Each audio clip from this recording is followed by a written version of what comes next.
Vous écoutez 2D6 Plus Cool, podcast sorti de sa torpeur estivale qui propose des enregistrements de parties de jeux de rôle jouées en ligne, montés pour votre confort et publiés en parallèle sur YouTube. Nous sommes le 30 juillet 2018. Voici un grand format macadabre, jeu de dark fantasy grotesque et dérangeant. Bonne Mort, incarné par Nitz, dernier représentant de la brigade de la Malmort, secondé du vétéran Andéol, joué par le Mat, et la jeune Kaya, jouée par Roberto, explore le palais d'hégémonie. Sa comtesse maudite et le dénouement de cette étrange partie sont désormais tout proches, car il s'agit du dernier épisode. Il faut garder à l'esprit que j'ai pas mal perverti le jeu par mes propres habitudes et la forte narration partagée que je mets en place à la moindre occasion. Mais à ce stade, mes incertitudes quant à l'usage du système, et encore quand j'y fais appel, et le cynisme des joueurs vis-à-vis du jeu, sont proches de leur paroxysme. La fiction et le ton de la partie oscillent ainsi entre le snuff movie et la gaudriole. Certaines scènes peuvent choquer par leur aspect malsain. Pour rappel, tous les joueurs joués sont fictifs, ils ne représentent ni les valeurs, ni les fantasmes des joueurs. Suite à la partie, vous aurez droit au débrief de la tablée, sans le retour de Roberto qui a dû s'éclipser, suite à des impératifs horaires. Pour les publications à venir, je n'ai pas encore statué sur leur rythme et leur durée. Sachez cependant que le mois d'août aura droit à son 2D6 Plus Hot. Bonne écoute!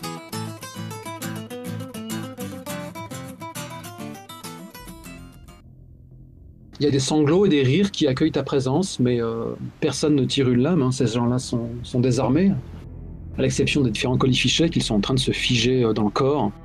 Il y en a un qui a affalé sur un banc et qui marmonne « Il suffit, c'est bien assez !»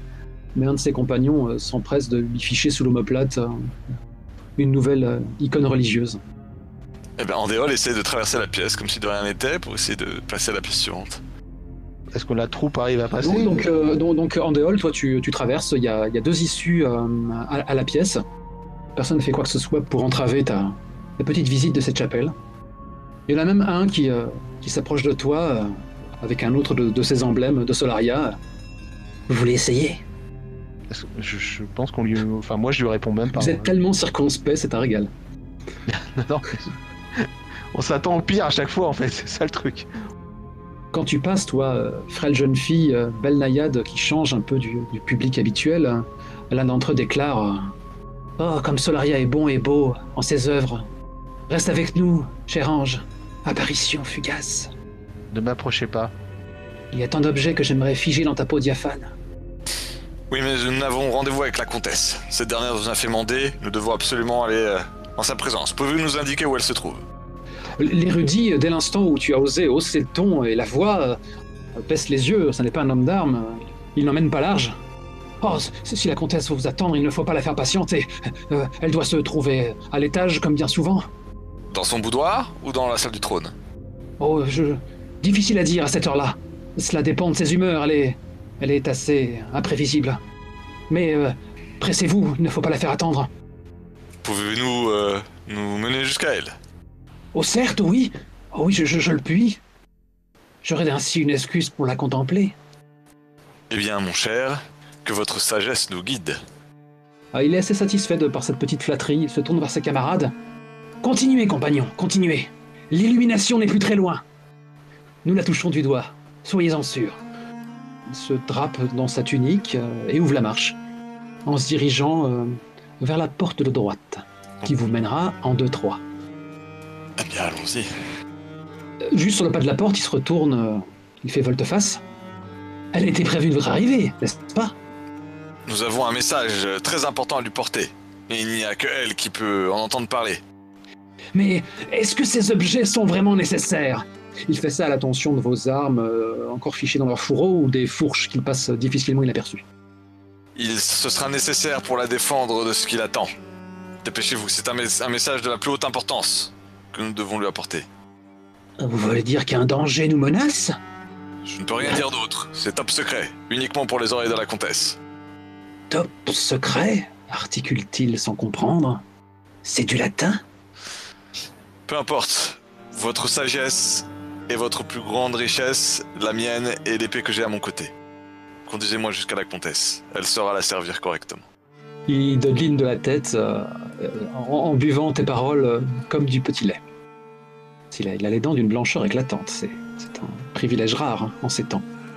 Il finit par repousser la porte et vous débarquez donc en 2-3. Je déplace la corneille qui vous incarne. Je supprime la description de cette salle. Et... ok. Alors que vous quittez la chapelle, celui qui ferme la marche aurait juré entendre des bruits de pas, des cliquetis un peu lointains. Venant d'où, les cliquetis? Il y a eu un léger écho, répercuté grâce à la chapelle. Vous n'aviez pas fermé la porte de la bibliothèque, ça venait peut-être de là. D'accord. Mais je peux me tromper. Dans ce coup-ci, on ferme la porte de la chapelle, alors. Ok. C'est une véritable galerie des glaces qui s'étend devant vous. C'est un régal pour les yeux, n'est-ce pas? C'est votre guide, l'érudit, qui déclare cela. Et il tourne sur lui-même en un geste qu'il se veut élégant, contemplant son propre reflet dans un des miroirs. Andéol évite absolument de regarder son reflet ou de se retrouver à se regarder lui-même dans le miroir. Tu m'étonnes, c'est sans doute la première fois que tu pourras te contempler depuis très longtemps et tu as tellement changé. Il est clair que tu ne ressembles plus au vétéran apaisé et confiant, la panse encore pleine de gibier en sauce, qui quittait donc la table avant de rejoindre cette escouade de jeunes soldats au cœur gorgé d'espérance. Oui, mais les miroirs, tout le monde sait que c'est infâme et plein de magie immonde et ça peut voler ton reflet. Donc. Oh, tu fais bien de me le rappeler. Non, tu n'as pas besoin de te le rappeler si je parle de sagesse populaire. Est-ce que vous imitez Andéol et ses superstitions en évitant de contempler les miroirs et d'esquiver les potentiels jets de protection que je vous demanderai? Non, je crois pas que Kaya détourne le regard. Hein. Ok. Bon, au contraire, Bonnemort admire la facture des miroirs, marque à quel point lisse, l'absence de bulles, très impressionné. Le mot est faible, hein. Certains sont ornés de dragons, de boucliers, toujours des chevaux qui se cabrent de temps à autre, hein. Des pièces d'art ouvragées. Et la seule faute de goût au sein de ce couloir, ce sont les globes oculaires qui ont été enfoncés dans les murs. Ah, à quoi vous vous attendiez? Kaya, c'est à croire que tous te contemplent. Tu pourrais jurer, en te déplacement, qu'ils tournent dans leur orbite de fortune pour ne pas perdre une miette de ta jeunesse. J'arrive même pas à détourner le regard, je pense tellement ça semble irréel. Ne faites pas attention, on s'habitue à tout, déclare votre guide. Allez jeune fille, ne faites pas attendre la comtesse. Il passe derrière toi et pose un index dans ton dos. Je vous suis, passé devant. Il obtempère à ton ordre et c'est sautillant qu'il ouvre à nouveau la marche. Tu sens le contact de la main d'Euseb qui vient tenter de se poser dans la tienne, Kaya. Oui, je prends sa main. La pression de ses doigts se fait plus forte, mais il ne dit pas un mot. Vous traversez la galerie et débarquez donc dans la case intitulée 2-2, symbolisée par un escalier. C'est toujours marrant, j'ai mon guide qui me sert d'excuse. Donc toujours sa voix nasillarde qui s'élève, sa petite voix aigrelette. Devant vous, contemplez l'immense escalier des gémonies. Il vous mènera donc au premier étage, où la comtesse ne manquera pas de vous attendre. Bien. Merci, mon brave. Est-ce que j'ai une pièce? Non, tu rigoles. On est d'accord que là, il s'éloigne, c'est ça? Je rigole. Quand tu fais mine de le congédier, il fait un genre de révérence improbable et il commence à s'éloigner. Je l'attrape par la nuque, je sors une dague et avant de l'égorger, je lui fais « Ça, c'est pour le culte de Solaria !» Joli. Impie, meurs. Ses doigts se crispent sur tes vêtements. Il laisse une sorte de petite traînée de sang sur ton baudrier. Gargouille avant de s'écrouler dans une flaque de sang qui s'étend. Eh oui, car Andéol est religieux. Ah oui, rappelons-le. Vous commencez donc l'ascension de cet escalier? On va planquer le corps. Crois-tu vraiment que ça va déranger quelque chose de trouver un cadavre par terre dans le château? Je pense que ça va faire partie de la déco comme le reste. Peut-être que le cadavre d'un gueux n'attirerait personne, mais le cadavre d'un érudit, oui. Oui, je veux bien aller, cachons-le sous un bout de l'escalier et montons. Ce que votre guide n'a pas décrit, c'est l'odeur de chair en putréfaction qui se fraye un passage dans vos narines, brutalement, car l'escalier articulé, en fait il enserre un genre de pilier, pareil à un amant, un pilier qui représenterait une sorte d'arbres organiques. Il est constellé de bras de victimes qui symbolisent comme autant de branches. Et pour le reste, sa surface est recouverte de multitudes de troncs humains. Je vomis. Tu fais bien. Bon, j'éponge la sueur de mon front et j'avance vaillamment jusqu'au haut de l'escalier. Ok. Déplaçons ma corneille. 2-2. Bien, je fais signe aux membres de notre petite équipée que chacun se pose à une porte et regarde discrètement ce qu'il y voit, histoire de choisir la bonne porte où on va voir la comtesse et pas de perdre notre temps à observer comment elle a remplacé le mobilier par des morceaux de cadavres. Ah, tu es déjà lassé de la visite. Je suis chagrin. Effectivement, quand vous arrivez à l'étage, il y a autant d'issues que le plan fait figurer. Et j'ajouterais que le couloir qui longe l'escalier est orné à quelques intervalles réguliers de tableaux dépeignant une étrange cérémonie. Si vous attardez le regard dessus, vous pouvez même reconnaître des érudits portant les mêmes robes que ceux qui se livraient aux scarifications dans la chapelle. Tous contemplent une véritable apparition biblique sur le tableau central, vraisemblablement la comtesse en robe blanche, portant un calice royal à ses lèvres. Et en bas du tableau, il y a le petit peuple agenouillé qui tend leur auge en direction d'une gigantesque marmite. Et le breuvage qui est à l'intérieur est écarlate, bien sûr. Camarades, vous êtes cernés par 6 portes. Dites-moi, vous autres joueurs... Andéol va regarder discrètement ce qu'il peut voir derrière la porte du 3-1. Celle... C'est exactement là où je voulais aller. Et les autres? Oui.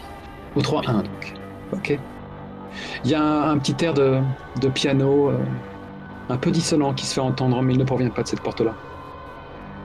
Donc, Andéol, tu pousses la porte qui te sépare de la case 3-1. Je déplace la corneille. Si ce n'est pas une salle du trône, je ne vois pas quelle autre salle pourrait l'être. Tu fais quelques pas dans cette très grande pièce, haute de plafond, avec un tapis écarlate qui recouvre quasi l'intégralité de ce sol, des piliers majestueux, des chandeliers un peu partout. Vraiment, la pièce est bourrée de bougies allumées, qui pourraient donner un côté presque féerique à cette pièce, car elle n'a aucune fenêtre. Les colonnes de pierre ne font pas qu'entourer la salle, il y en a aussi à l'intérieur, et naturellement, dessus ont été cloués des suppliciés. Tu contemples un homme sans yeux, exsangue, la langue pendante. Les rares endroits où le sol n'est pas recouvert de tapis, il y a des rigoles censées accueillir le sang des suppliciés. Au fond, une vierge de fer en métal noir, ouverte, 2 trônes, dont l'un est bien sûr occupé par celle qui ne peut être que la comtesse. Elle est assise tranquillement, les jambes croisées, les mains reposant sur les accoudoirs de son trône. Elle a l'air seule ou il y a l'air d'avoir des soldats, des gardes, des choses comme ça? Elle est seule. Ensuite, J'hésite à me précipiter sur elle et à l'égorger direct, mais... Votre Altesse, l'Académie de Valorieux a eu vent des mots qui déchirent votre contrée et votre peuple. Je suis le docteur Bonnemort. Puis-je m'entretenir avec vous? cette voix douce, presque chantante, se fait donc entendre. La comtesse se lève lentement et déclare. C'est vraiment une voix toute jeune, hein, elle doit être bien plus âgée que toi, Kaya. Vous voulez dire que le roi Corus Vertmer a enfin entendu nos prières? Il va nous libérer de tous nos tourments? Oui, je suis là pour vous apporter mon aide. Elle descend lentement les marches. Elle semble être une belle jeune fille. Elle porte une robe blanche, couverte de taches sanguignolantes. Et vous ne pouvez pas voir son visage car un voile de deuil blanc le recouvre. Cependant, sa belle bouche aux lèvres généreuses est visible. Elle a vraiment un sourire charmant malgré le sang séché qu'elle a à la commissure des lèvres. Elle est censée être aussi jeune que ça? Bien sûr. Qu'est-ce qui te surprend, Kaya? Tu pensais que le comte avait des goûts différents? Non, je pensais surtout qu'elle était plus vieille, c'est tout. La comtesse hoche la tête à ton attention, jeune fille. Est-ce qu'il y a un problème? Vous pouvez regarder les douves de votre château? De là où vous êtes? Par la fenêtre, par exemple? Oh, vous savez, je ne m'aventure plus hors du château. Non, mais juste au balcon. Hélas, ma santé est fragile et la lumière du soleil me fait du mal. Alors pourquoi demander ce qui se passe à l'extérieur si vous ne pouvez même pas y aller? Entendez-vous la souffrance de votre peuple? Je Vous me demandais... rapporte-t-on des exactions dans les rues? La peste? J'ai entendu tout cela, oui.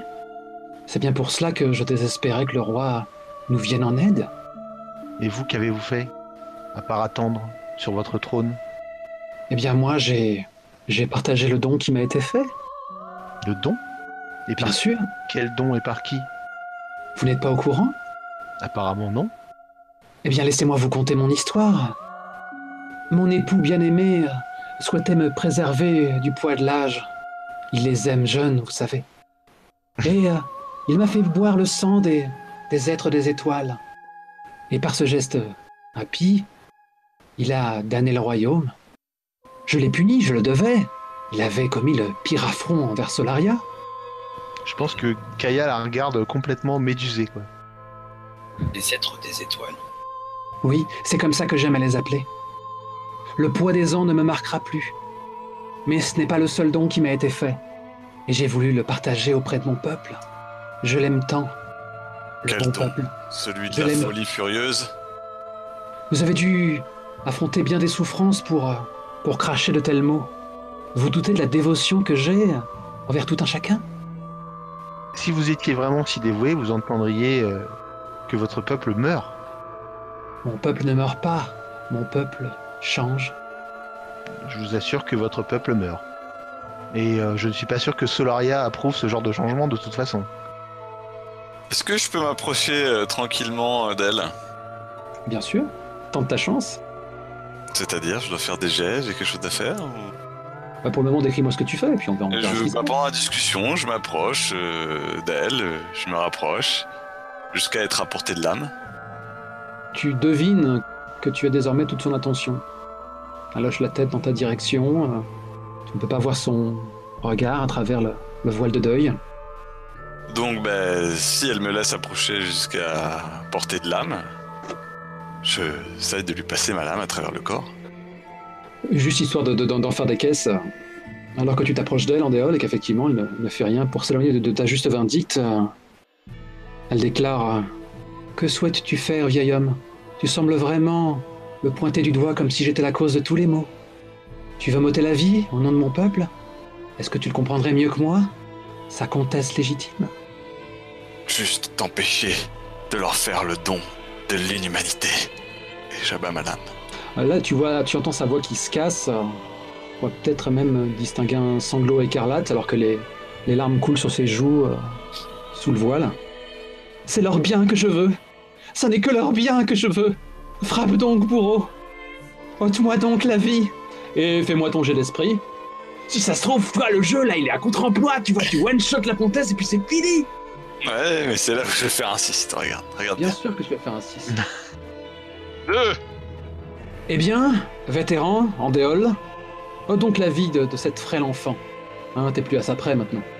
Décris-moi comment ta lame la pourfend de part en part. De part en part, tu décris bien la chose, et je lui plante... Enfin non, si je suis libre de faire ce que je veux, j'essaie de lui couper la tête, tiens. Je vise le cou. Ok. Enfin, en tout cas, je tape de toutes mes forces au niveau du cou. Ta lame mord dans sa chair, mais elle a eu peut-être un sursaut, un instinct de survie en tâchant de bloquer ta lame. Et en fait, l'une de ses mains a empoigné la dite lame avant qu'elle ne morde encore plus dans son cou. On dirait que sa main s'est recouverte de chitine, de pierres, difficile de comprendre sa nature, quoi. Alors, ses doigts semblables à un gantelet d'armure font crisser ta lame. Elle crache un filet de sang et s'exclame « Je ne penserais pas que tu oserais attenter à ma vie, mais je refuse de mourir. C'est l'éternité qui m'a été offerte, et je vais jalousement la conserver. Défends ta vie, vieillard. Peut-être que je te ferai donc l'éternité à toi aussi. » Et elle disparaît en fait, subitement. Oh, la mauvaise joueuse. Round 1. Que faites-vous, vous autres? Visiteurs, je ne sais plus vous appeler docteur. On la cherche. Moi, je la cherche. Et comment vous y prenez-vous? Est-ce qu'il y a quelque chose sur le trône qui attire mon regard? Je sais pas, un sceptre, quelque chose. Oh, pourquoi pas, oui, pourquoi pas. Tout, c'est de bonne loi, quoi. Un petit sceptre, un petit symbole de l'autorité de la comtesse, qu'elle a arraché aux mains encore sanglantes du comte. Pourquoi pas, oui. D'accord, je le prends. Tu voudrais employer de cet objet pour lui faire du mal? Non, mais Cœur. du coup, j'ai le sceptre de... Donc je suis la nouvelle comtesse. Est-ce qu'il y a des calices avec des liquides dedans, que ce soit du sang, ce que tu veux? Bien sûr, il y a des calices un peu partout avec... Donc avec du sang? Des choses comme bien ça? sûr. Bien, alors j'en prends un et je commence à arroser la pièce, et genre jusqu'à ce que le sang rencontre une forme invisible quelque part. Oh, joli, j'apprécie beaucoup. Il y a Berna qui s'aventure dans la pièce, la lame tirée, qui éructe. Rends-moi ma femme, sale truie! Tu me l'as arrachée, rends-la-moi! Et sa lame siffle dans l'air en espérant pourfendre la comtesse. À l'instant où il a achevé sa harangue, il est soulevé de terre en poussant un rugissement, un gloutement, alors que des doigts interminables, semblables à des rapières, l'ont transpercé au niveau du cœur. Il est soulevé du sol par cette frêle nymphette, qu'est la comtesse, et elle l'expédie sur un pilier où il écrase un supplicié sans vraiment prendre sa place. Il glisse le long du pilier en crachant, en hoquetant. Il y a Euseb qui pousse un cri sans briser les cordes vocales, chargeant sur elle avec une fourche. Que faites-vous? Gilbert, pour le moment, est pétrifié de terreur. Ton chaperon, Kaya. Moi, je me jette sur la forme. Et avant qu'elle se jette sur la forme, moi je balance du liquide sanguin sur elle pour que ça la marque et que si elle devienne invisible, qu'elle reste visible. Bien sûr, bien sûr. Allez, Kaya, c'est toi qui ouvre les hostilités. Frappe avec cette vivacité Plein de cœur. qui n'a rien à envier à celle d'un docteur. Hein? Oh putain, ça promet. Ils ont me cassé le jeu! Décris-moi ce que tu lui fais subir. Tu entreaperçois la blessure au niveau de son cou qui commence déjà à se refermer. Ouais, mais je plante le couteau au niveau de son cœur et je tourne la lame. Plusieurs fois si je peux. Comment est-ce que tu t'y es pris pour échapper à ses assauts? De vitesse, c'est tout. Elle était en train de jeter Ok.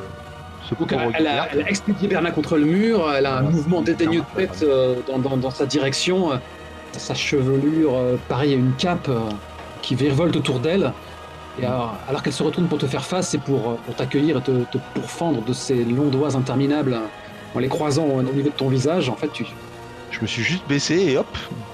tu t'es fendu sous son attaque et effectivement ta lame s'est fichée dans son cœur, elle pousse un rugissement tonitruant, tu tournes la lame pour marquer le coup, et elle disparaît à nouveau naturellement. Et le sang qu'il y a sur elle va pas marquer où elle est? Tu t'es précipité derrière elle, en fait je fais les actions les unes après les autres, quoi, pour l'éclabousser de son sang, et ça a été... Ah non, le sang va au final qu'éclabousser le corps de Bernard derrière. Non, pour moi l'idée c'était au moment où... Oui, j'ai bien compris le côté attaque coordonnée, mais comme tu avais déjà agi, D'accord. il reste encore à bonne mort d'agir, c'est encore pour la couleur, mais rien ne t'empêche d'essayer derrière, hein. Tu sais, c'est toujours les 3 succès à obtenir pour... Oh Non! Bonne mort, merci bonne mort, merci de l'effort que tu fais d'échouer pour la première fois. Ça fait du bien. Je me sens libéré quelque part. Ça prouve que finalement tu peux être un homme comme les autres. Finalement. Peut-être que ce que tu voulais c'est arriver jusqu'au bout et maintenant ton devoir accompli, tu vas sans doute mourir pour protéger tes camarades. Mais Bonnemort est complètement hébété hein, depuis la scène des douves, depuis l'assassinat de sang-froid de l'érudit, depuis qu'Andéol a essayé de décapiter la comtesse. Bonnemort ne comprend plus ce qui se passe en fait. Bonnemort considère que ce qui se passe ici doit pouvoir s'expliquer d'une manière ou d'une autre avec la comtesse. Il ne comprend pas ce qui se passe. Donc il erre hébété, et c'est ainsi qu'il se fait attaquer par la comtesse alors qu'il erre en fait dans la salle du trône. Ok, tu as les bras ballants, ta rapière, Oui. dire, Encore au fond. pendant à tes côtés, ouais, ok. Bien, à ce moment-là, tu entends le chuchotement de la comtesse qui déclare « Je te creuse une boutonnière, docteur ?» Et ses doigts cisaillent ton abdomen. ton sang s'écoule, ta tunique a été déchirée comme si elle était faite de papier. Et ton sang coule une première fois, comme le dit la réplique consacrée. C'est le first blood sur Bonnemort, dis donc. Ouais, j'aurais pas cru cela possible. Fallait la Ah, il faut quand même que je note l'échec. Pas qu'au bout de 3, la partie s'arrête pour vous, mais c'est pas comme si ça pouvait se produire à nouveau. Une chance sur 6, allons bon. À chaque jet. Est-ce que tu peux me faire un jet d'âme, s'il te plaît, Bonnemort? Oh oui. Et là, il va te faire 1. Oui. Et voilà, 1. Quel talent. Qu'est-ce qui s'est passé alors que tu as encaissé le coup, Bonnemort, histoire que je sache comment décrire ma tentative avortée? Est-ce que ça te fait sortir de ta torpeur? Oui, tout à fait. Bonnemort réalise à ce moment que Tess est folle alliée, qu'elle est un monstre, et que l'ennemi, une fois identifié, effectivement, il va sortir de sa léthargie et sortir sa rapière. Elle est toujours à tes côtés, hein, avec ses doigts figés dans ta blessure. Mais là, mécaniquement, je peux pas contre-attaquer, c'est moi qui... Bah, franchement, c'est Andéol et Kaya, on arrive derrière et on plante la comtesse. Maintenant que vous avez tous les trois agi, c'est le tour suivant, donc à la limite, si tu es le premier à frapper, c'est pas forcément un problème. Et, Non, mais comment dire, j'ai plutôt quelque chose qui me semble bien pour le personnage et pour la cinématique. Ah, sympa, ok. Je te fais confiance, en tout cas, la comtesse ajoute à nouveau succombe donc, Noir Corbeau. Ta route s'achève ici, elle n'a que trop duré. Bonnemort pousse un long cri de douleur. Ses yeux qui étaient hagards deviennent emplis de fureur. C'est alors que ses deux mains agrippent le bras de la comtesse, lui-même moitié enfoui dans ses entrailles. Son souffle est lourd contre ton cou. Il se rapproche d'elle, il l'agrippe, il ne la laissera plus partir, malgré la douleur. Nous étions venus pour vous sauver, espèce de folle. Mais je ne t'ai rien demandé, docteur. Il est trop tard pour moi. Que faites-vous alors que Bonnemort immobilise la comtesse pour vous? On l'embroche. À qui l'honneur? Vas-y, Andéol, c'est toi. 1. Hein, à nouveau? C'est pas drôle. À côté ça d'avoir un 5 si tu fais des 1. On sait jamais. Alors que tu maintiens la comtesse en place, elle articule. Et voilà qui se massent auprès de moi, leurs couteaux tirés, prêts à me dépecer. Cette meute de charognards. Vas-y, porte ton coup. Fais-la donc taire, sinon elle va... Et là, cette fois-ci, je lui plante la... Qui veut la décapiter? Tu veux voir cet honneur? Genre, je le plante l'épée dans le ventre pendant que toi tu l'attaques au cou. Ça marche. Voilà, donc en gros, je lui coupe la respiration en transperçant son ventre avec ma lame et j'attends que l'épée de Kaya attaque le cou de la... Ah, joli. Ouais, je fais ça au couteau à beurre pour que ça dure bien longtemps. Nouveau cri strident de Harpie alors que tu loges ta lame à nouveau dans le corps de la comtesse. Est-ce que tu peux faire un jet, Kaya, pour savoir si...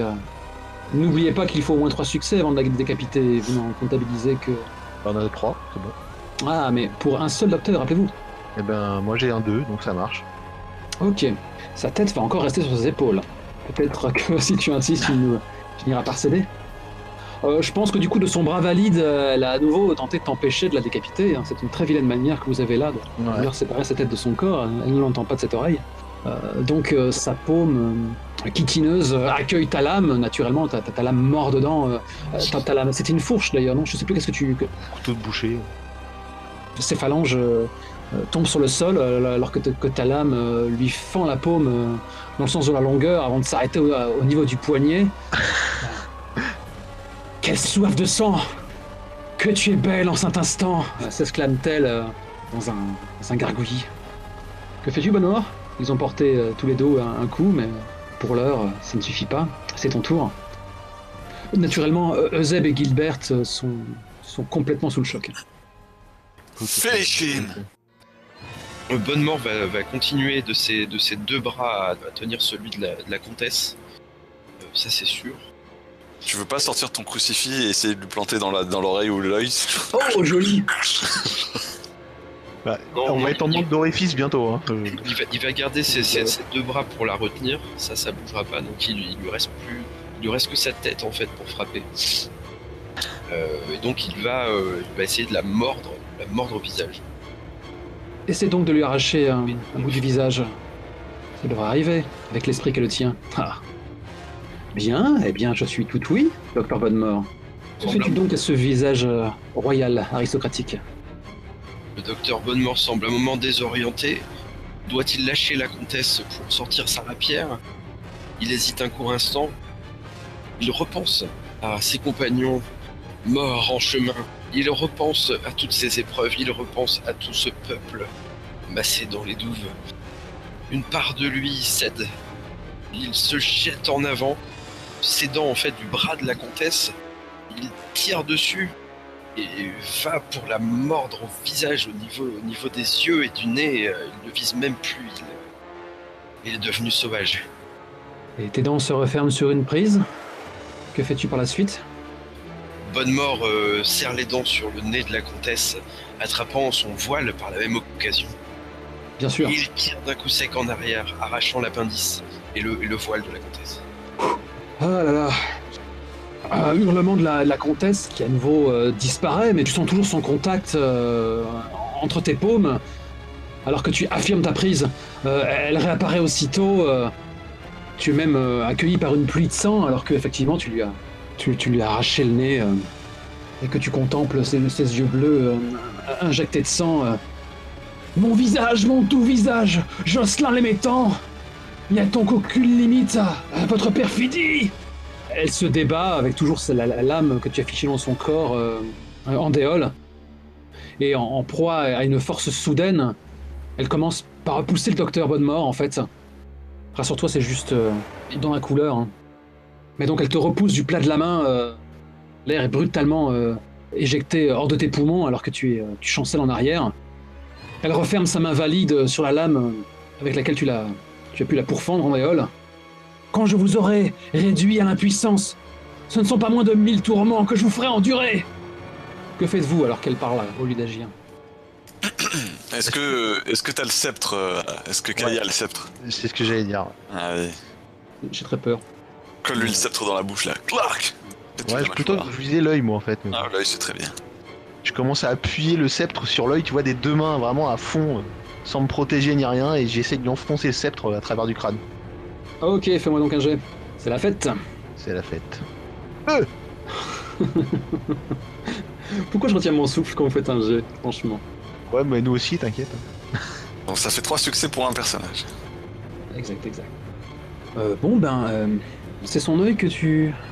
Ouais, l'œil en C'est fait, bien, quand j'enfonce le sceptre, il y a de la résistance, alors je pousse encore plus fort et l'œil finit par exploser, et à ce moment-là, le sceptre s'enfonce jusqu'au fond du cerveau, éclatant la boîte crânienne en ressortant, tu vois. On croirait un jet sur un plein JRTM. Ouais. Son hurlement se meurt dans sa poitrine, alors qu'effectivement tu lui transperces le crâne. Elle tombe presque au ralenti en arrière, les bras largement écartés, ses cheveux et sa robe voltant autour d'elle. Elle heurte les marches, sans un bruit. Un silence religieux prend place dans la salle du trône. Hubert finit par articuler « C'est fini !» Pas encore. Faut la brûler. Donnons-la à manger au hurlevent. Donc je ramasse le corps de la comtesse et j'essaye d'avancer en la portant jusqu'à la première fenêtre pour la balancer de la fenêtre. Tu te rappelles bien, il n'y a pas de fenêtre dans la salle. Je cherche la première salle avec une fenêtre, portant le corps inanimé de la comtesse. Ok. Tu portes le frêle corps de la comtesse dans tes bras. Tu croirais qu'elle ne pèse pas plus qu'une plume. Et alors que tu te retrouves dans le couloir, il y a une sorte de bruit, de glougloutement organique, alors que le sceptre qui était jusqu'ici fiché dans son crâne semble comme doué de vie et repoussé hors de son corps. Et à ce moment-là, la comtesse pousse un hurlement guttural et tente de refermer les crocs d'une mâchoire canine autour de ta gorge. Deuxième round. Et écoute, à ce moment-là, j'essaie de la laisser tomber par terre et de lui écraser la tête à coups de botte. Ok, fais donc ça. Ah, il est beau le 6. Ça alors, c'est fantastique. Ces crocs maculés de sang se referment sur ta gorge. Et pareil, un Bonnemort qui ne lâchait plus sa prise, il se referme dans un claquement. Ton sang perle, une nouvelle fois. Une première fois. Est-ce- En Zéol, c'est la première fois que son sang perd. Ouais, mais... est-ce que tu peux faire un jet d'âme, s'il te plaît? Bien sûr. Alors, Comme quoi, tout arrive, hein. c'est un échec. C'est un échec, ok. Est-ce que tu as déjà aimé Andéol? Aimé d'amour, j'entends. Oh, très certainement une lavandière ou une dans le château dans lequel je servais, quelque chose comme ça. Ah, quel était son nom? Gwendoline. Je le note pour pas l'oublier. Blonde, brune, rousse? Rose, oui. Vous avez eu une aventure ensemble ou c'était juste... comment Ah non, dire c'était ma femme. Ok, carrément. Ah bah oui, je poussais. Et tu l'as laissé au pays? Ah bah il Ouais. fallait, la mission, tout ça, c'est un soldat, hein, donc... D'accord. Tu bats les paupières, ton épouse est dans tes bras, tu es... dans quelle salle, je dirais, de ton domaine ou ton lieu de vie, tu te sentirais le plus apaisé, le plus en sécurité? Certainement dans la taverne du petit village où j'ai rencontré Gwendoline. Ah, bien sûr. Ah bah, je pense qu'effectivement, tu es dans l'auberge, il y a une ambiance chaleureuse. Comment dire, la populace a célébré ton retour en vainqueur. L'aubergiste, naturellement, enchaîne les pintes, t'amène ta propre chopine en déclarant Tu l'as bien mérité, héros !» Ton épouse est sur tes genoux, te couvant d'un regard d'adoration. Tu m'as tellement manqué, mon époux.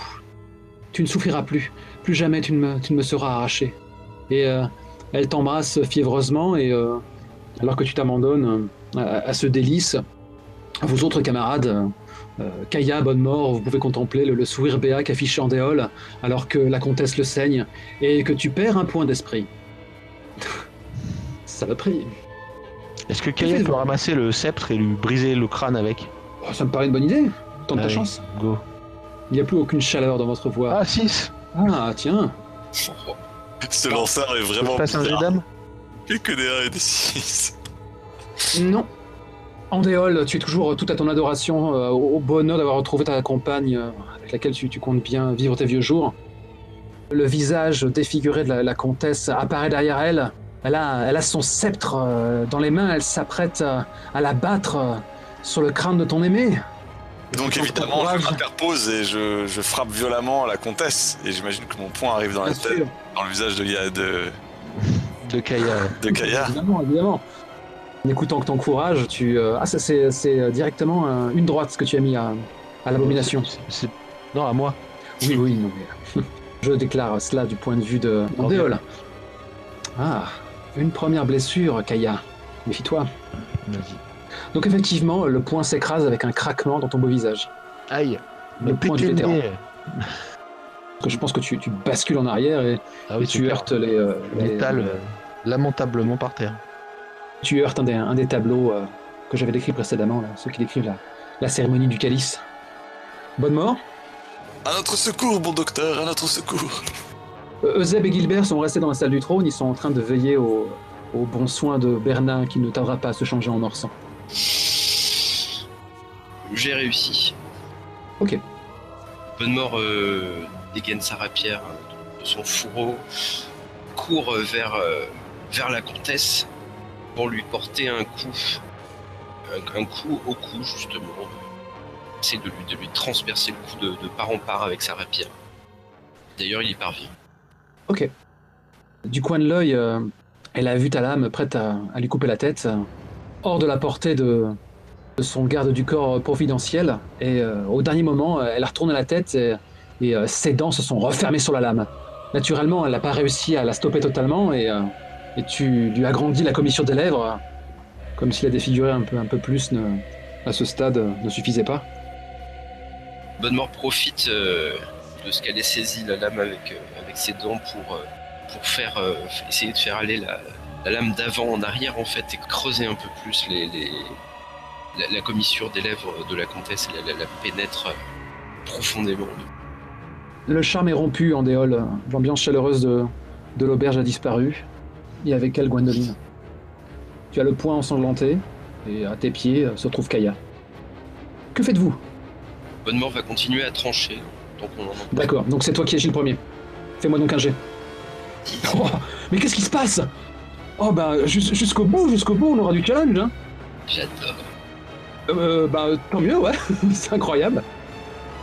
Je pense que alors que tu tentes de poursuivre ton œuvre et ainsi la séparer de la partie supérieure de son crâne, c'est gros crisse et ta lame se brise entre ses mâchoires prodigieuses.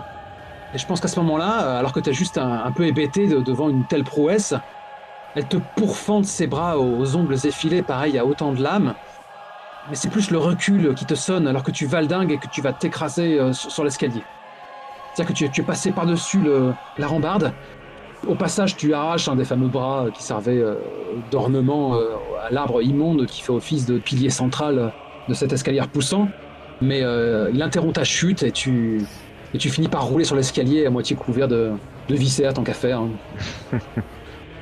D'ailleurs, alors que tu te retrouves un petit peu entre deux étages, tu peux entendre de l'agitation au rez-de-chaussée. Comme autant de pieds ferrés qui battent le sol carrelé. Andéol, Kaya, Andéol, tant que tes esprits, Kaya, tu es par terre, tu t'es fait sécher par il a repris ses sous ou pas? Oui, j'ai dit, le charme était rompu, tu l'as pas entendu? D'accord, très bien. Donc si le charme est rompu, elle est quoi? Elle est toujours accrochée à mon cou là? J'imagine que il y a ton sang qui s'écoule le long de ton corps. Dès l'instant où tu t'es arraché à elle pour la protéger des assauts de Kaya, elle a pu de son côté comme... D'accord, et est-ce qu'il y a des choses autour qui pourraient ressembler genre à une hallebarde ou une lance, un truc comme ça? Bon allez, pourquoi pas, ouais, bien sûr, hein, dans ce couloir, il doit y avoir une armure complète. Ah, c'est genre d'ornement là, avec une belle hallebarde que je peux prendre et... C'est d'empaler la comtesse contre le mur là. Vas-y, fais donc ça, dépêche-toi, là, vous allez avoir un comité d'accueil. La Chloé. C'est un 6. Putain, c'est pas vrai. Il est vraiment chelou ce lanceur, genre il fait 3 de 1 de suite, puis maintenant il contrebalance en faisant que des 6. Kaya, alors que tu reprends tes esprits, je pense que tu peux entendre comme une échauffourée à l'intérieur de la salle du trône. Mais bon, tu as autre chose à faire. Qu'est-ce qui a pu se passer en Déol? Bah rien, elle a esquivé au moment où j'essaye de l'embrocher, elle disparaît, elle réapparaît dans mon dos et elle me colle ses griffes dans l'abdomen ou un truc comme ça. Ouais, une transposition saïenne, ok. Ton sang perd une nouvelle fois, Andéol. Ouais, alors que tu as chargé avec ton hallebarde, elle a effectivement disparu pour apparaître dans ton dos et te pourfendre. Ton armure de cuir n'a pas vraiment pu encaisser le choc. Je pense même qu'on peut voir un ongle acéré qui traverse qui darde au-dessus de ta clavicule, alors que tu t'écroules. C'est pas ma faute si vous faites des 6. Hein. Que fais-tu, Kaya? Eh ben, je ramasse le sceptre. Bonne mort est laissée pour mort. Andéol a pris un mauvais coup. Toi, tu te saisis à nouveau du sceptre. Voilà. Et toujours pareil, vu qu'elle a les deux mains prises, a priori, j'essaie de lui asséner un coup de toutes mes forces à deux mains. Eh bien, tente ta chance. En criant un hurlement. Crève! Jette. Waouh! 1! C'est très critique n'existe pas. Ouais, tant pis. Valide que Andéol se rate encore, ce qui m'étonnerait quand même beaucoup, il meurt. Ben, moi aussi, hein. Bien, il y a ce choc. Le choc de cette masse improvisée qui heurte le crâne de la souveraine. Tu vois vraiment son crâne qui vibre, qui accuse le coup. Sa vision se trouble alors qu'elle met un genou à terre. Ah, chienne, tu en redemandes! Mais tu vois vraiment qu'elle lutte, sa respiration est lourde et tu lui as vraiment entamé la boîte crânienne, quoi. Tu distingues des organes visqueux à l'intérieur. Bon, ça a fait crack. Ouais, ça fait crack, bien sûr que ça fait crack. Suivant. Bonne mort dans le couloir sombre, on l'a décrit sans fenêtre, avise une torche huilée, sans saisie, et tente de bouter le feu à la vengeance démoniaque. Je trouve la photo au soleil, dès qu'elle n'aimait pas le soleil. Tu souffles comme un bœuf alors que tu remontes à l'étage avec ta nouvelle arme, et alors que du coin de l'œil tu as pu remarquer la garde écarlate, car son nom, des hommes armurés battant le couloir et s'exclamant On attend à la vie de la comtesse! Ils ont l'air d'hurler un petit peu comme une meute de loup. Bougez-vous, docteur! Donc tu débarques au premier étage à nouveau, ta torche à la main. La comtesse a un genou au sol, Kaya est à ses côtés. Je pense même que tu étais un petit peu emporté par la force de ton geste. Ah oui, complètement. J'y suis allé vraiment de bon cœur. Bonne mort, voyant la distance qui le sépare encore de la comtesse et Et cette armée écarlate qui va déferler lance de toutes ses forces la torche en direction de la comtesse. Voilà. J'ai l'esprit. Oh, mais c'est Ouais, fait en fait. Il avait été fait, hein. Ouais, Il était positif. Ouais, dis-moi comment ton projectile achève sa trajectoire. Donc c'est plus ou moins une lisse. torche huilée, donc déjà en soi c'est un bon gourdin en fait qui va lui porter un coup à la jambe, mais surtout il va mettre le feu à ses vêtements. Ok, c'est ce qui se passe. Cette robe mi-d'albâtre, mi-écarlate, prend aussitôt feu. La comtesse pousse un hurlement de douleur, gesticulant dans les flammes qui prennent de l'ampleur, et elle finit par se rouler par terre pour étouffer les flammes. Maudit sois-tu, corbeau! Au suivant, Purifieront par les flammes. Kaya Andéol, vous entendez les bruits de pas, la clameur dans les escaliers en contrebas, et toujours quelques bruits de lutte un peu plus étouffés dans la salle du trône. Bon, allez, tant qu'à faire, je pense que la porte du trône, de la salle du trône s'ouvre à toute volée. Euseb trébuche, tombe face contre terre. Il est couvert de sang, il tend une main tremblante vers vous. Il lâche un « Kaya !» Et à ce moment-là, une sorte d'appendice osseux se plante dans son dos et le tracte à l'intérieur de la salle du trône. Des bruits de corps qu'on casse se font entendre. Que faites-vous? C'est la merde. Oui, je sais, c'est la merde. Ouais, franchement, bon. Je refais un.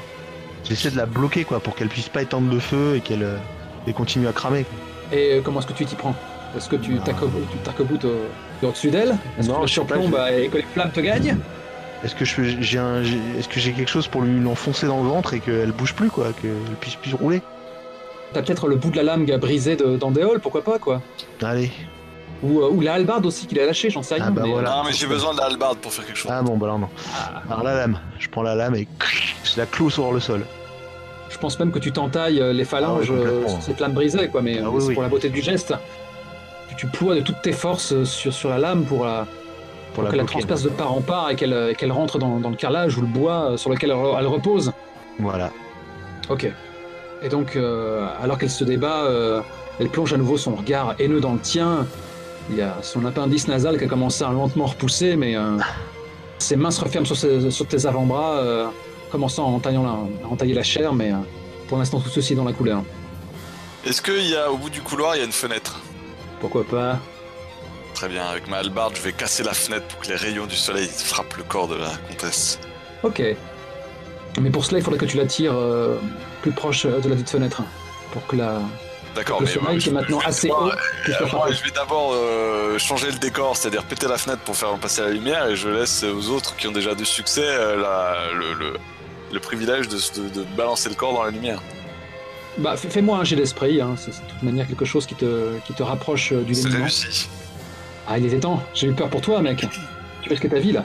Donc en gros, il faut imaginer Andéol qui se redresse avec sa hallebarde, qui ruisselant de sang avance péniblement, le bout de la hallebarde frottant sur le sol, une respiration lourde, et là il prend la hallebarde et de toute cette force au bout du couloir, essaie d'exploser la fenêtre.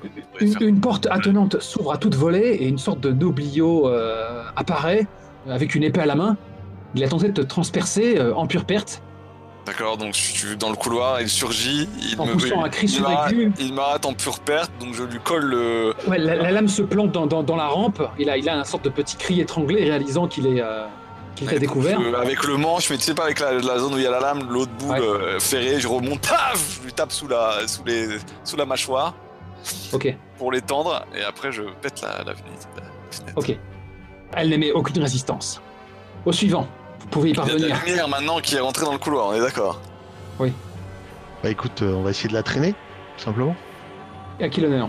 Allez, À toi, on maintenant. peut agir en même temps, on peut faire une action combinée avec Bonne Mort. Ouais, pourquoi pas. Après, le fait est que tu as tenté de la punaiser au sol et que maintenant tu veux l'arracher de l'endroit où tu l'as... Bah c'est pas grave, c'est une lame, elle glissera dessus. Hein. Bien sûr. Est-ce que t'es d'accord, Nico? Ouais. Ils en ont marre. Bonne Mort s'approche de la comtesse, l'attrape par les cheveux et commence à essayer de l'extirper. Le jet est réussi, mais cinématiquement, Bonne Mort a du mal, quoi. C'est compliqué, quoi. Moi aussi j'ai réussi, alors je l'aide. Oh, Je lui T'as saisis enchaîné les derrière jambes. d'accord. Elle pousse un rugissement alors que Bonne Morse se saisit de ses cheveux. Elle a à peine le temps de réagir et tenter de le pourfendre que tu en serres ses jambes. À ce moment-là, elle abat sa lame vers toi, tu esquives de justesse. Et on l'amène sous les rayons du soleil. À la une, à la deux, à la trois, lâchez. Ok, décrivez-moi comment vous soulevez cette frêle jeune femme pour la balancer à travers la vitre, déjà brisée. Il a fait Bonne Mort, agrippe ses cheveux à deux mains, les poignets lui restent dans les mains d'ailleurs, et hurle le décompte. Hein. Ouais, vraiment, on la balance quoi. Puis hop, Ok. à la 2 et à la 3. Le frêle corps de la comtesse passe par la fenêtre, s'empalant, se faisant sur les divers tessons de verre encore restés accrochés. Il y a bien plutôt un empennage d'un quelconque fanion qui doit être... J'allais le dire. Oui. Son corps s'empale sur un porte-drapeau et son corps exposé au soleil commence à se couvrir de cloques. Elle lâche un râle et sa tête tombe mollement sur sa poitrine. Les bras ballants, les jambes dans le vide. Naturellement, il y a la douve en contrebas, quoi. Et des regards incrédules qui se lancent en voyant cette apparition au-dessus d'eux. C'est fini! La comtesse est finie! Sortez des douves! Sortez, bon peuple de Saint-Voile! Vous êtes libres! Bonne Mort avait dans les dents le voile en fait de la comtesse. On tente un habillage sommaire de Kaya. Ah oui, Bah ouais. voilà qui est inattendu. J'ai pas compris, excuse-moi. Je sais pas si c'est dans l'esprit du jeu, hein, ce côté un peu burlesque. On essaye de faire passer Kaya pour la comtesse en fait, grâce au voile. Ouais, pas une bonne idée. Elle a le sceptre et le voile, donc. Ouais. Mais ouais. Est-ce que vous pouvez tous me faire un jet d'âme, s'il vous plaît? C'est pour savoir si vous avez été contaminé. Pour savoir si le sang reconnaît le sang. Alors... Ah bah non, moi je suis pas. Non plus. Bonne Mort, meilleur des hommes, mais qu'as-tu fait? Ouais. Est-ce que tu peux me lancer un D6, s'il te plaît? Bonne Mort va devenir un mort-sang. À la fin, tout à la fin. C'est beau. Non, il peut s'amputer. Ah, c'est vrai. Le problème, c'est que là, sur un 1, je veux dire, c'est... C'est Oh, la mort. attends, que je me plante pas. Oh non, je crois que c'est un truc de dingue. Je vérifie vite, ça. Le Cthulhu. Cthulhu. Le Cthulhu. Oh, en effet, c'est un truc de dingue. Bon. Il y a cette accalmie, il y a la garde écarlate qui remonte à l'étage, comme une menace palpable, qui va sans doute devoir châtier les assassins que vous êtes. Bonne Mort, tu as voulu initier un plan, ma foi, risqué, d'abuser de la bêtise de ces morts-sang. Peut-être que ça avait une chance de marcher, mais je suis au regret de t'annoncer, Bonne Mort, que ce n'est plus le bon docteur qui est aux commandes. Alors que Andéol et Kaya sont côte à côte, en train de chercher une solution, peut-être qu'ils finissent par se tourner vers l'homme de science. Et à quoi ressemble-t-il désormais cet homme de science? En faisant un 1, tu es devenu un mort-sang sur le champ. Son masque de médecin est un masque de chair maintenant. Une chair putride et nauséabonde. Deux ailes lui sortent du dos, deux ailes noires comme la nuit. Ses gants de médecin sont tout à coup transpercés par des serres acérées. Garde, saisissez-vous de ces assassins. Ils mériteraient d'être étudiés en profondeur. C'est un spectacle fascinant que cette voix presque humaine, ce coassement de ce visage animal qu'elle tient. Bah, complètement dépité, Kaya s'effondre sur le sol et se laisse emporter par les gardes écarlates. Parce qu'il faut dire ce qui est, quoi. Vous n'avez qu'un point de corps chacun, vous n'êtes plus que deux, vous ne ferez Maltraité dans les prisons du corps comte, le comte Corbeau. Elle finit par mourir de la peste dans d'atroces souffrances. Il ne sert à rien de vouloir s'attaquer à un mal aussi profondément enraciné que celui-là. Donc vous n'opposez aucune résistance alors que la garde écarlate vous cerne, même pas toi, Andéol. Andéol est à moitié mort, il a perdu une partie de son sang, il est trop faible, il pense qu'il avait gagné et quand il se retourne et qu'il voit que que Bonnemort est devenu un mort-sang et qu'il comprend que d'avoir tué la comtesse ne levait pas la malédiction sur la région. Il tombe à genoux et dépité, il se laisse emporter. Que dire de la phrase consacrée « La garde meurt mais ne se rend pas » ? Il est mort dans son esprit, car l'esprit d'Andéol va le quitter et tous les sévices qu'il va subir, bien avant la fin de ceci, il aura perdu conscience complètement et ne sera plus qu'un docile mouton qui sera prêt à servir le thé sanglant que Bonnemort voudra certainement. Lord Bonnemort, comme on l'appelle. Un de tes bourreaux, le gorgerin de cuir ensanglanté, te frappe le crâne du pommeau de sa lame.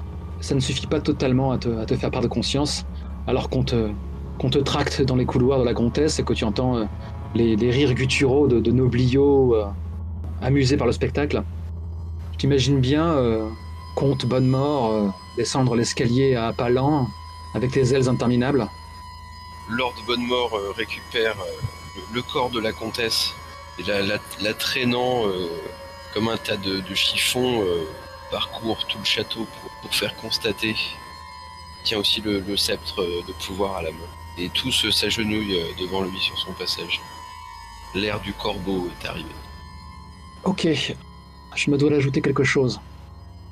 Au sein même de la garde écarlate, deux figures se distinguent de la masse.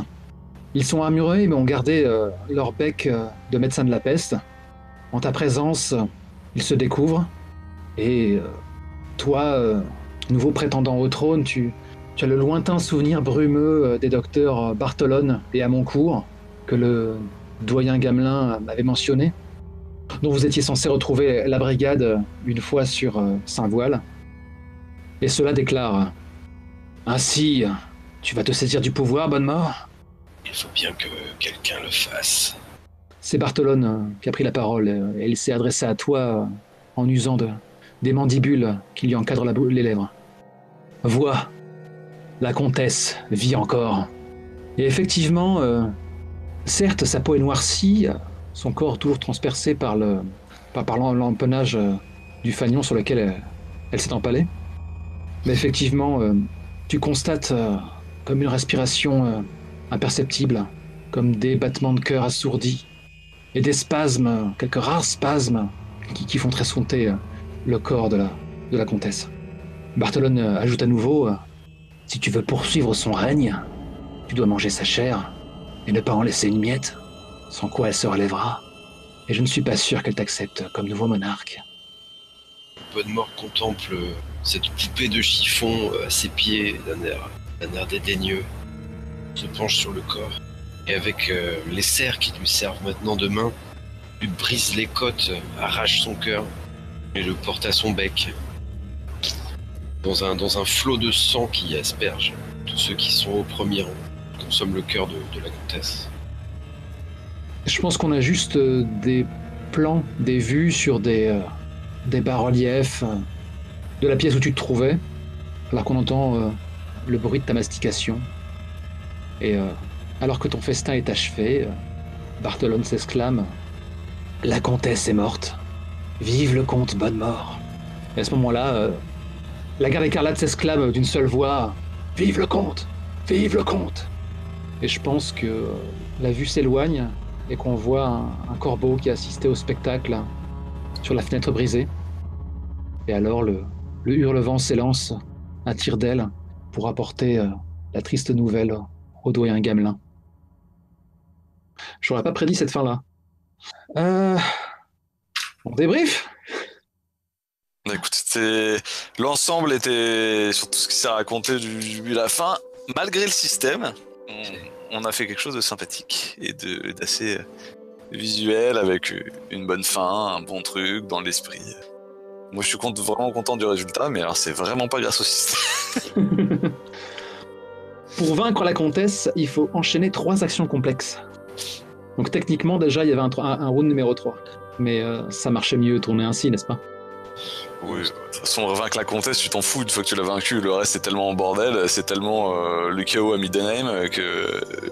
Qu'est-ce que ça change de vaincre la comtesse? Il y avait quand même moyen, mais je veux dire, à partir du moment où tu as une carte qui est gavée d'hexagones, des tas de petits secrets importants à apprendre qui peuvent changer la donne.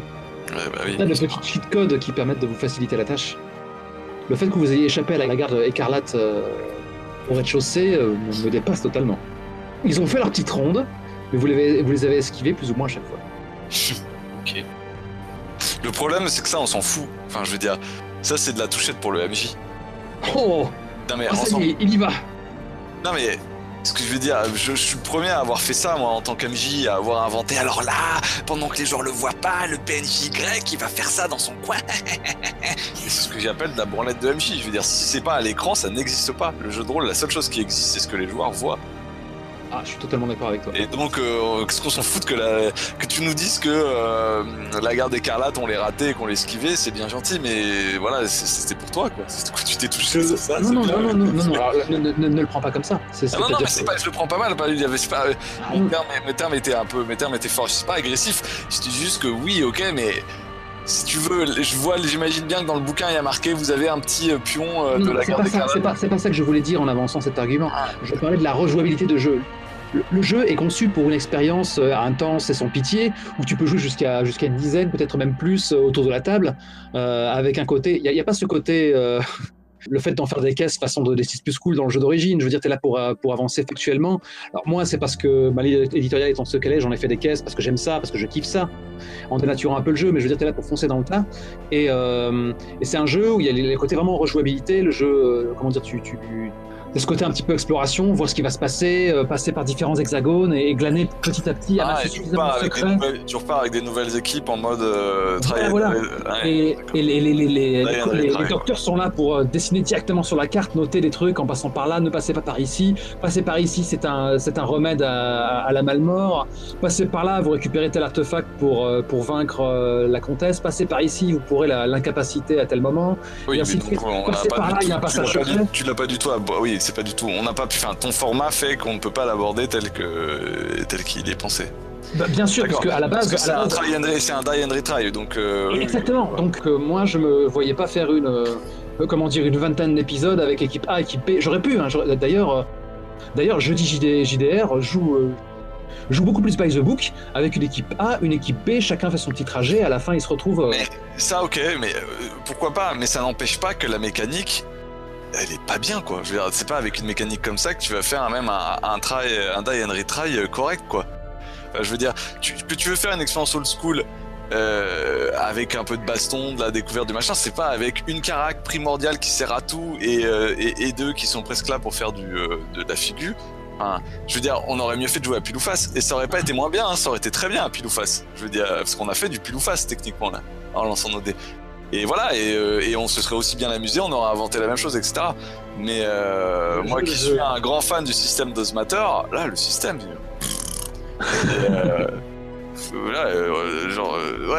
pile ou face de role-playing game, quoi. Et d'une, je pense que ça fait partie de la proposition, vraiment ce côté vraiment des règles totalement injustes.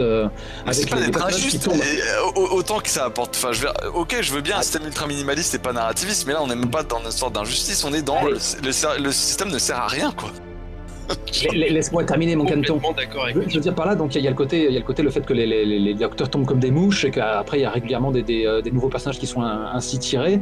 Ça fait partie de cette expérience grotesque où tu joues debout, t'es là pour tracer. Enfin, je pense que c'est un tout.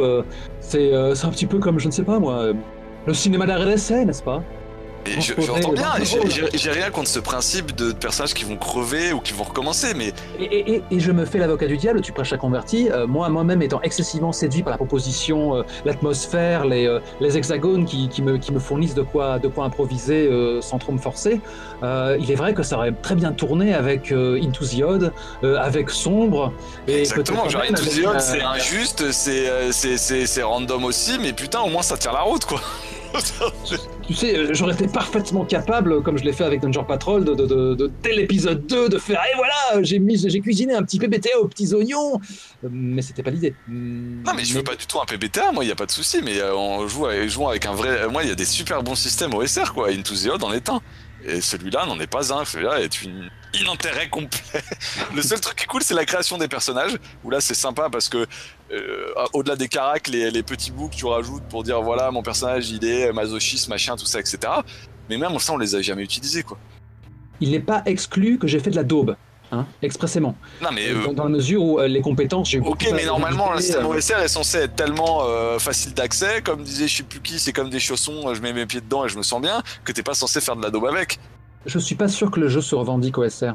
Ah, d'accord. Bon, mais alors, même en système si ça se trouve, je l'ai mené avec les pieds. Hein. Si ça se trouve, j'aurais dû. Mais non, tu l'as pas mené les pieds, tu l'as mené comme tu l'as mené. Moi, je crois pas. Oui, il y a mon style que j'assume, mais quand je fais des hérésies, je préfère ne pas les faire à mon insu, tu vois, c'est ça la grande question. Mais là, enfin bon, bref. Quelque chose à ajouter, Bonnemort, histoire qu'on t'entende aussi un peu. Non, mais Matt dit très bien ce que je pense sans lui. Pas grand chose de plus à ajouter, hein. Je pense que c'est un non-système et si on ne jouait qu'avec le système et qu'on n'avait pas mis un peu de couleur, les joueurs et surtout Vols, je pense qu'effectivement on se serait fait chier, quoi, parce que l'expérience aurait été très différente. La création de perso, je suis d'accord avec ce qu'a dit Matt. Ouais, elle est très chouette. Moi, j'ai pris plaisir à créer mon perso et à voir ces petits bouts se mettre ensemble. C'était bien pensé. Mais alors, ce truc de jet d'esprit, c'est complètement con, quoi. Enfin, ça a aucun sens. Même en OSR, t'as pas une carac, quoi. Une carac, ça a aucun sens. Je suis d'accord, et pour le coup, moi j'aime bien l'OSR, il y a des trucs très bien en OSR, il y a des trucs hyper respectables et bien pensés, et là c'est non, quoi, genre, mec. Le verdict est sans appel. Je sais que le terme old school est utilisé à plusieurs reprises dans le bouquin, mais j'ai pas eu la sensation. Mais c'est pas ça, old school. Dans old school, il y a des caractères qui servent à quelque chose, quoi. Oui, non, mais si tu veux simuler une réalité physique avec des jets de dés. Ne serait-ce que genre force et agilité à la limite, tu vois. Ouais, voilà, exactement. Force, agilité, volonté, et en fonction de la situation, tu sais ce que tu jettes, même quoi. Chance, à la limite, hein. Odieuse au niveau. Enfin, hyper injuste, et en même temps, c'est complètement OSR et. Ça se tient. Ah ouais. Disons que l'image que j'ai de l'OSR, ça se serait joué différemment, quoi. Je l'ai pas. Après, spécifiquement sur les trucs que j'ai bien aimés, genre son univers est quand même intéressant. Il est quand même un vrai parti pris. Il y a des vraies descriptions. Il y a des vrais. Il y a quand même. Justement, le jeu, ok, système, moi je le mets à la poubelle. Mais la création de personnages sympathiques, et après, ce qui compte surtout, c'est l'univers, l'ambiance, le machin. Tout ça, ça donne envie. Puisqu'on a envie de jouer, on voit les médecins, on a envie de se délire, etc. Par contre, on arrive quand même à un moment où il y a ce côté train fantôme, c'est-à-dire envoyer la sauce tomate, rajouter une couche. Moi, je te l'avais déjà dit au début. Ouais. Au bout d'un moment, c'est pas que, oh mon Dieu, j'ai un petit corps malade et je vais vomir, etc. C'est juste qu'au bout d'un moment, je me fais chier, quoi. La XM meuble en peau de serviteur et en ossement humain. La force d'un truc dégueulasse, c'est quand ça te prend au trip parce qu'à côté t'étais pas dans ce délire-là, mais quand t'as que ça, à la limite j'aurais été choqué parce que quelque chose de gentil arrive, tu vois. Ça veut dire que vous êtes pas prêt à rempiler pour Chevalerie et Sodomie ? Je plaisante. C'est pas, peut-être que Chevalier et Sodomie est mieux équilibré de ce point de vue-là, mais. Et si tu veux, je pense que tous les trucs qui ont réussi à faire vendre la chose, c'est que de temps en temps, par exemple, heureusement qu'il y a eu la scène à l'auberge avec des gens normaux qui ont essayé de... Parce que justement, ça faisait un moment de repos où on pouvait croire qu'il y avait un espoir, et puis derrière, bim, tu retombes et là, ça marche. Ouais. Mais je pense que c'est toi qui as fait ça. Ah non. Et je l'affirme même. Je veux dire, il y a l'équipe c'est ça qui est assez amusant. Il y a l'équipe de Jeudi JDR qui est passée par cette case aussi. Et ils jouent justement au moment d'accalmie. Sauf que à ce moment-là, il y avait un des docteurs qui était contaminé. Il a choisi de se trancher la gorge. Ça a un petit peu plombé l'ambiance. Ils ont trinqué et puis le docteur s'est tué. Baboum. Alors peut-être autre chose. J'ai l'impression, si tu veux, que il y a eu quand même pas mal dans le château. C'était moins vrai dans le. Si tu veux, pour moi, il faut que chaque hexagone soit intéressant et qu'il propose quelque chose, un choix moral, une ambiance, un truc. C'était tout à fait le cas quand on était dans le territoire. Chaque hexagone, il y avait un choix moral, il y avait un événement, il y avait un obstacle, il se passait quelque chose, etc. Quand on est arrivé dans le château, nous dire qu'il y a des yeux dans les miroirs ou que les chaises sont en peau humaine, ouais, ok, mais il est où l'enjeu, quoi? Il se passe quoi? C'est quoi nos choix moraux? C'est quoi nos trucs? Enfin, et c'est compliqué parce qu'il y a tellement d'hexagones dans le jeu. Il y a l'hexagone sur l'extérieur, l'hexagone dans la ville, l'hexagone dans le château, et donc c'est de la crème sur de la crème avec du beurre et puis tu vas là-dessus. Donc au bout d'un moment, il faut qu'il... Et moi, je suis à la place de l'auteur et je suis d'accord que c'est compliqué de pisser du gore à chaque hexagone, quoi. un des meilleurs conseils que j'ai lu sur un GOSR ou Old School, c'est pareil, c'est Into the Odd. C'est en gros, présentez-leur quelque chose d'intéressant à faire. Un challenge intéressant. Il faut qu'à chaque fois, il faut qu'il y ait un challenge. Et même si, tu vois, il y a un truc qui s'appelle le 5-room dungeon. C'est-à-dire, en gros, un donjon n'a pas besoin de plus de 5 salles. Mais 5 salles avec 5 enjeux intéressants à gérer. Parce que c'est ça.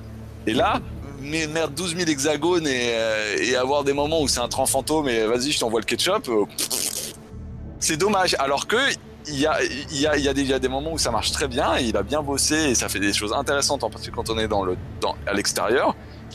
Mais plus on avance vers la fin, qui est censé être le truc climax, bah plus ça devient en fait le train fantôme et moins il y a de l'expérience qu'on a eu en tout cas. Il y a quand même un côté excessivement aléatoire. Je veux dire, vous avez eu entre guillemets à t'entendre de la chance lorsque vous étiez à l'extérieur, mais les hexagones n'ont pas tous la même force, hein, pas loin de là, même à l'extérieur aussi. Hein. Moi, sur les parties IRL que j'ai menées, j'ai eu vraiment des hexagones où il y avait, c'était juste de quoi meubler. Bon, tu me connais, bon, je me débrouillais pour raconter quelque chose, mais je ne voulais pas ajouter non plus trop de choses.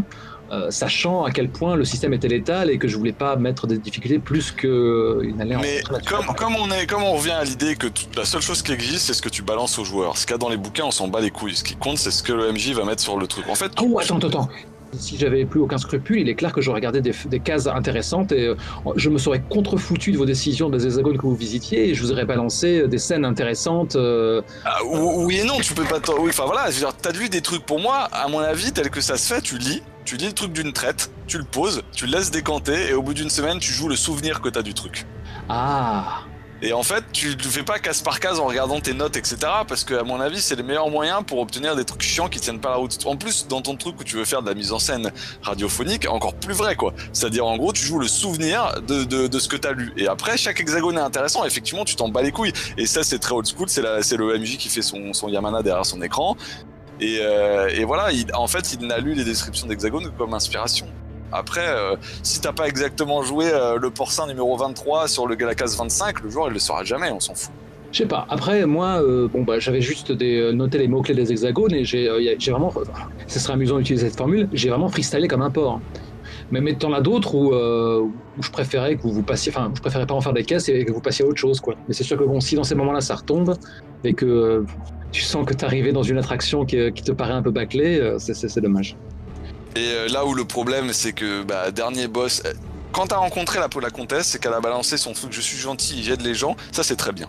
Ça pour le coup, ça te retourne complètement, tu t'attends à un truc, non, en fait, d'une certaine manière, elle a raison, c'est un vampire, ou un démon ou ce que tu veux, c'est la merde, et en gros, elle veut donner le don vampirique ou démoniaque à sa population et la sauver. Donc en soi, elle est sincère. Je l'ai freestylé, ça. Ça c'est bien, si tu veux. Mais le problème, c'est que t'as ce super truc d'ambiance, etc. Et là, après, on joue, vas-y. Alors c'est baston, pile ou face. Ok, bon, on va faire un pile ou face, et puis quand on aura gagné 3 fois de suite, 3 fois de suite, et là, on l'a battu. Yeah! Quand vous tentez de convaincre la comtesse de l'erreur de ses actions, lancez plus charme. Sur un 10+, non mais... Oh, Pierre, mais vous avez raison! Je suis pas gentille! Je me jette dans les flammes! C'est pas ça, c'est juste qu'au bout d'un moment... si tu veux, à la fin, on rajoutait des couches, ça devenait n'importe quoi. Alors, qu'est-ce que j'ai ce sceptre? Où est-ce que je lui ai pas encore enfoncé? Alors, attends, dans l'oreille, vas-y. Bon, maintenant, avec quoi je vais la taper? Qu'est-ce que j'ai ce truc? Ah oui, j'ai ça, vas-y. Et ça devenait grotesque, alors que... Et la tête alouette, oui, j'ai senti ça. Alors que au contraire, il y avait quelque chose à faire d'intéressant. Il y avait un climax de baston, un truc, mais là, pour le coup, on vient dans de la mécanique pure et dure de simulation de combat, et le système étant complètement aux fraises, tu peux pas avoir un bon dernier combat. De ce point de vue-là. On s'en est quand même bien tiré. Et vous avez fait une flopée de 6, mes agneaux. Ouais, c'était intéressant. Heureusement qu'il y a eu les 6 dans cette dernière partie. Non, mais après, je vais pas défendre le jeu bec et ongle. Hein. Je sens bien que c'est... je comprends parfaitement vos arguments. Moi, le jeu, je le valide à 3/4 en fait. Ce que pareil. Stupide, c'est de pas avoir mis un minimum de système de jeu, mais vraiment minimal. Système basique... aurait été bien meilleur que ces... Je suis d'accord, je me serais sans doute encore plus amusé avec un système tel que vous l'écrivez. Il n'y a aucun doute là-dessus, quoi. C'est un peu dommage parce qu'un bon système, un système qui roule, c'est un système inspirant et c'est un système qui amène de la narration, qui amène de l'histoire. Là, le système, honnêtement, heureusement qu'on s'en est foutu, quoi, parce qu'en fait, il casse l'histoire. Mais au-delà de ça, et parce que je voudrais finir ce débrief sur une note positive, moi j'ai eu beaucoup de plaisir à jouer ces 3 sessions de jeu avec vous. Le podcast, il envoie du gros, à 4 même, tu vois. Le podcast, il envoie du gros pâté. Il y a plein de gens autour de moi que je soupçonnais pas qui m'en parlent. Ah ouais, putain, t'es dedans et tout, trop bien. Ça fait plaisir. Et voilà, je pense que ouais, il y a eu de très très bonnes scènes. Parfois un peu difficile de se remettre dedans au début, en tout cas pour moi. Le temps de rechausser les bottes poussiéreuses de bonne mort. Mais voilà, au bout d'un moment, ça prend et il y a des choses intéressantes qui se passent. Même si je pense que cette session n'était pas était loin d'être la meilleure des 4, hein, pour des raisons avec lesquelles je suis d'accord avec ce que Matt a dit, hein, notamment le côté train fantôme un peu du château, je l'ai ressenti aussi effectivement. C'est possible. Disons qu'il y avait une grosse tension. Voilà, putain, où est-ce qu'on fout les pieds? Ok, on passe le pont-levis, tata. Puis en fait, il se passe rien. Puis on arrive au boss final, quoi. Il y avait un truc un peu, effectivement, là, qui était un petit peu étrange, quoi. Macadabre, John the Shark. Oh, peut-être que. Non, je sais pas si forcément c'était une solution de facilité, quoi, de vous balancer la garde écarlate d'entrée de jeu, ça vous aurait juste affaibli. Ouais. Enfin. Mais quelque chose d'intéressant, c'est pas obligatoirement de la baston. Hein. Justement, comme c'est un mécanisme old school, le but c'est pas obligatoirement de se battre. Tu sais, le principe du old school, c'est que tu veux éviter les combats en permanence. Hein. Bah, il y a tu plein d'autres choses à. Enfin, je sais pas quoi d'ailleurs, mais il y avait plein d'hexagones qui étaient super intéressants. Je n'ai pas osé transposer leur contenu. Ouais. Je n'ai pas osé faire j'ose appelle l'avouer, de l'illusionnisme. Bah oui, mais le old school pour le coup.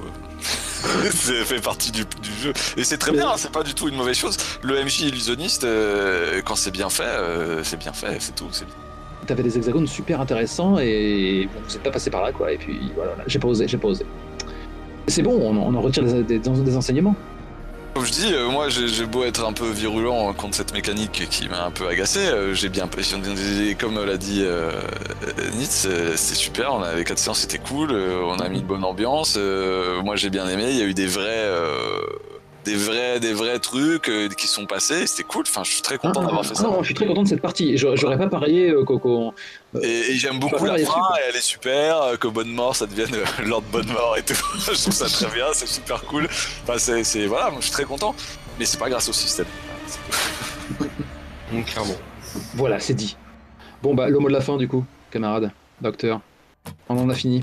La comtesse est morte, vive le comte, je dirais. Voilà, vive le Lord Bonnemort. C'est clair. On est vraiment en train de faire la petite visite touristique. Ouais, épargne-nous le train fantôme, allons jusqu'au bout. C'est mal barré au train où vont les choses. Parce que je veux pas gâcher. Mais j'y pensais, hein. Franchement, c'est ça, hein. C'est un parc à thème que vous êtes en train de faire. Le train fantôme. Ouais, bah ouais, mais. Ah, on a fait la salle des miroirs, c'est ça? Non, mais c'est la fête foraine en fait. C'est à moitié une blague. Hein. Oui, non, mais il y a des choses qui se passent. Il y a des choses qui se passent dans le château. Il y a des mines que vous évitez, il y a d'autres que vous enclenchez qui auront un impact plus tard. Très bien, allons. On y est presque. Ah, quel dommage. Il y avait des passages rigolos qu'on a ratés. Tu veux dire avec plus de gore, de cadavres découpés et d'orgies diverses et variées? Je pense que c'était assez bien résumé les différentes embûches. Tu trouves pas que c'est un peu dommage en fait? Parce que je veux dire, ça veut dire qu'au hasard des cases, il y a des trucs plus ou moins intéressants et donc l'histoire elle perd carrément en contenu en fait. Non, bon, laisse tomber. On verra ça après. Finissons-en. Mourons devant la comtesse. Mais déjà, on en parlera plus tard. Oui, il y a des chances que ça se produise, on verra bien. Donc, est-ce que la comtesse est derrière la porte? Est-ce qu'elle est sur son trône? Est-ce qu'elle fait sa minaude? Est-ce qu'on la surprend? Est-ce que la ribot de minaude? Souvent. Voilà, j'ai pas que ça à foutre, moi, ton putain de château de merde. Allez, pétez le boss. J'essaie de dire ça de manière un peu plus polie et éduquée que ça, mais si tu veux... Oui. Mais on peut te la faire la description. Des tapis de poïmen transparents qui laissent apparaître un marbre taché, des viscères des hommes qui ont été accrochés sur les... En fait, les bougies sont des chibres. Mais oui, mais bien sûr. Oh là là. Voilà. Yes. Poum. Allez, on plie les boules. Avec le château qui explose, le mec qui marche sans se retourner. C'est bon, vous êtes sauvés. Avec les explosions, les mecs qui meurent et tout. Ouais. Yeah, America, fuck yeah. J'emmerde Gary Shigex. J'emmerde Vincent Baker. Tu veux te faire des potes, toi. J'emmerde deux. Tu m'attaques, vil faquin. Non. I know you're gonna know my Non. true form. Elle est toujours à tes côtés, hein. Avec ses doigts figés dans ta blessure. Coup de boule rotatif. Vas-y, Andéol, c'est toi. Pour toi. Alors, Neranava. Bon, en deux, il y en a un à foutre de rien. Oh attends, vous avez trinqué ensemble. Oui, ouais, mais pas, ils en ont rien à foutre pas plus que les autres, quoi. Pas plus que T'as les... changé, Arnold. T'as changé. Pas plus que les soldats qu'il a perdus, pas plus que la populace qui meurt dans les douves. Et tes dents se referment sur une prise. Que fais-tu par la suite? Qu'est-ce qu'il a bien pu choper Bonnemort à votre avis? Ah, le nez. Un œil, c'est Mordis l'œil. faisable. Un nez ou une Logique, oreille. c'est le nez quand même. Ah, je t'ai malaise. Non, le nez, c'est pas mal. C'est assez graphique, ouais. Ouais. Donc, Et tente de refermer les crocs d'une mâchoire canine autour de ta gorge. Deuxième round. Tu ne m'insultes pas. Je sais pas. Si tu veux, on peut continuer à lancer des dés. Oh l'autre, tu voulais vraiment que je plie le jeu Non, pas du tout. Bah, écoute, à ce moment-là, j'essaie de la laisser tomber par terre et de lui écraser la tête à coups de botte. comme autant de pieds ferrés qui battent le sol carrelé. C'est rien, on s'amuse. D'ailleurs, vous vous amusez toujours? C'est au joueur que je pose la question. je me sens vivant. Ok, je vais prendre ça pour quelque chose de positif. Ah là là, vous réunissez 5 points de vie à vous tous. Bon, continuons. C'est bien. Vous allez y arriver. Vous êtes libre. Est-ce que tu ta soutane? C'est comme dans la vie de Brian. À la fenêtre. Oh putain. Eh, franchement, excuse-moi, je sais ça se fait pas, mais tu pourrais emmener ces prisonniers, je vais les étudier.